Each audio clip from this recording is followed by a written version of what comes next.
Welcome to the State of the Market with knowledgeable realtor Scott Zaino. Sit back and relax as Scott lifts the curtain on Cape Cod's real estate stats.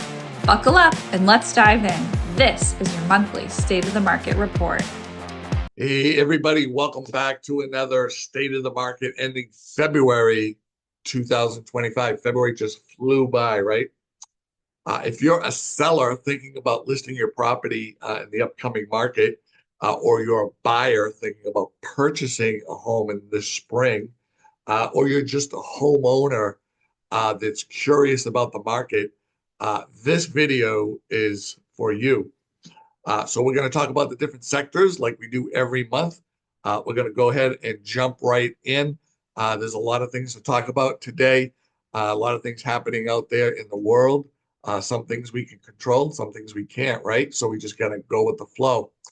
So I'm going to just go ahead and share my screen here and jump right into it. All right. Okay.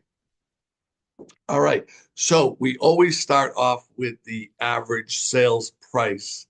And the average sales price for the end of February was $927 and $927,906. In January, it was 966,000, and that's a difference of about 39,000 if I did my calculations right. So we're ending the month of February at 927,906. The next sector we want to talk about is homes for sale. So this is a good indicator. The more homes on the market, then there's more choices for buyers to look at. Offers don't come in as quickly and they don't come in as strong. Our inventory here has always been very, very low since COVID. It doesn't seem like we've even rebounded back. And right now, the active homes for sale, we're sitting at 623. For those of you who have just joining us and maybe perhaps never seen one of our videos, Scott, is that a lot of inventory or is that a little bit of inventory? Well, that's a very little bit of inventory. So that includes houses, condominiums, and raw land from P-Town to Plymouth.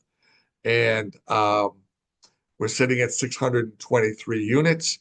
In January, it was 644 units. That was a difference of 21 less properties on the market in February than we had in January. I'm going to do this really quick, and I'm going to go back 5 years because that's right before COVID. And I'm going to show you guys what's been going on here since COVID. This is COVID here, February 2020, 1,990 units for sale. And then once COVID came along, of course, a lot of these houses got sold and gobbled up. But ever since, the end of COVID, I mean, we've just been bouncing on the bottom of the ocean floor here, 500, 600, 700, 600, 900, then it dropped back down to, 800. And here we are today at 623 units, which is 2/3 less inventory than we had before COVID. Okay. I'm going to just change my screen here. All right. So that takes care of your active properties. So days on market, this tells us how quickly properties are going under contract. And today we're sitting at 58 days on market. All right. In the end of February. In January, it was 57. So to me, at the poker table, that's a push, right? 57, 58, not really that much of a difference. All right. It is taking a little bit longer than it has in the past. We've been down here in November at 38 days, 44 in October. We've been down as low as 32. I'll pull my 5-year graph out again. And we were down here at one point down in the 7 range, 7, 8, 10 days on market. But here we are today at 58 days on market. I'm expecting that number to go down quite a bit as soon as a little bit better weather comes into play, maybe late March, April, and also when the interest rates come down maybe a smidge more, you're going to see those days on market, I think, plummet, and we're going to get back to multiple offer days and a shorter days on market. Um, the next segment I want to cover with you is months of supply. So again, if you're new and have not seen any of our past episodes, um, the months of supply tells us what type of a market we're in. Um, Thankfully, here in the Cape Cod in Massachusetts in the Barnstable County, we are still in and have been for a long time since COVID in a seller's market. And how do you determine that, Scott? Anything less than 4 months of inventory is a seller's market. Anything between 5 and 6 months of inventory is what they call a neutral or a slack market. It's neither a buyer or a seller's market, right? And then anything over 6 months of supply, you would be in a buyer's market. Okay. So from the end of February, we're at 2.1 months of inventory. So that's seller's market, right? Um, but we're also seeing some great buys out there. Okay. If you're paying attention and your agent's paying attention and you're looking at properties every day, sometimes twice a day, and you're getting the feeds on your search criteria, there's some great buys out there, let me tell you.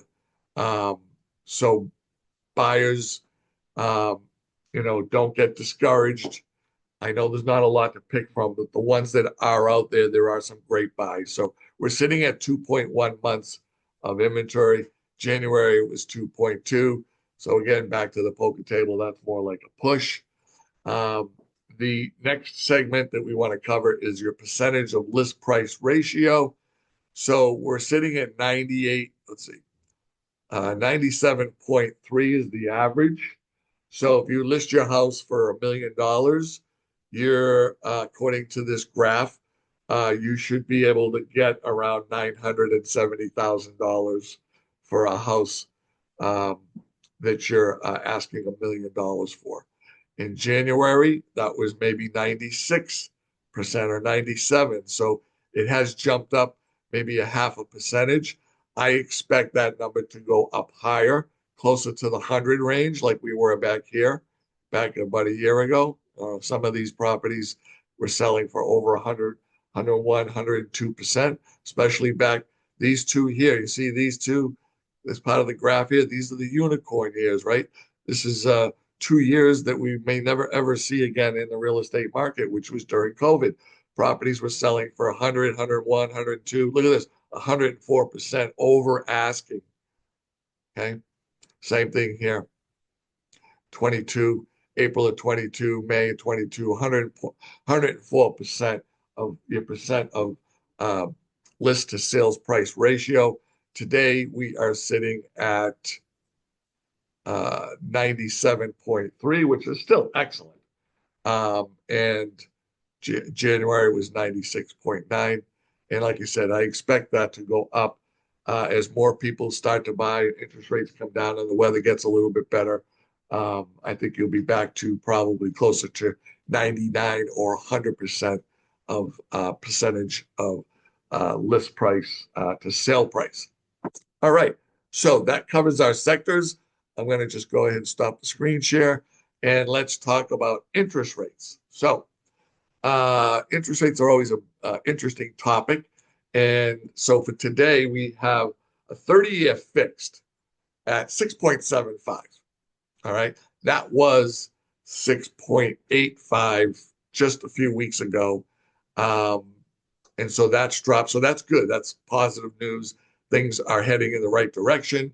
And hopefully we get those closer to, 5.5, 5.9. I don't know if that's going to happen this year or not. But when you see the rates go down, that's always encouraging. 15-year fixed. So 6.0% for 15-year fixed. 30-year FHA is at 6.6, Federal Housing Administration, and then 30-year VA loan, Veterans Administration, 6.5% is what the rates are coming in at today. And if you were to do a jumbo 30-year mortgage, you would be looking at around 6.8%. And you got to finance somewhere in the 800 range. I think it's 822 to consider a jumbo mortgage. So there you have it. Thank you so much for tuning in for another episode of State of the Market. We appreciate all of you in your cards, letters, texts, and emails. If you have any questions, our door is always open. Give me a call at 508-566-0051. Shoot me an email at sjzaino@gmail.com. Don't forget to check us out on Facebook and YouTube and like our page. If you like the material that we're putting out, please like our page and follow us along. Thanks again. Talk to you soon. Have a good day.